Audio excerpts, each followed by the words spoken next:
তাওরাতের মতো কিতাবকে আল্লাহ তাআলা কাঠের তক্তার মধ্যে লিখে এই পাহাড়ের উপর নাযিল করেছে।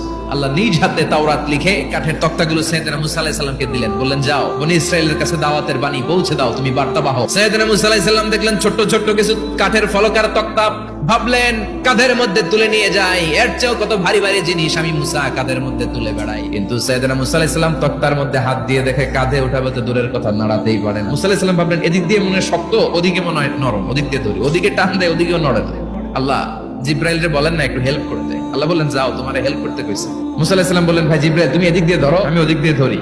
এই দুজনে হেইয়ো হেইয়ো শুরু করছে, কিন্তু তক্তা নড়ে না। মুসা আলাইহিস সালাম বললেন আল্লাহ জিব্রাইলের যে সঙ্গী ফেরেশতা এগারো বলো না একটু হেল্প করতে। আল্লাহ বলে যাও হেল্প করে আসো। গায়ে যত জোর আছে মুসা আলাইহিস সালাম তক্তা ধরে টান দিলেন, এক একটা টানে কোমরের রগ ছিঁড়ে যাওয়ার অবস্থা, কিন্তু তক্তা নড়ে।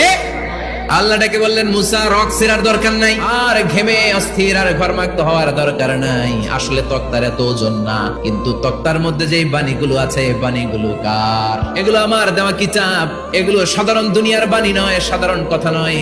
এই জিনিসটা বোঝাবার জন্য তক্তার ওজন আমি বাড়িয়ে দিয়েছি। এবার ফেরেশতার সাহায্যের দরকার নাই, নিজেই টান দাও দেখবা উঠাতে পারবা।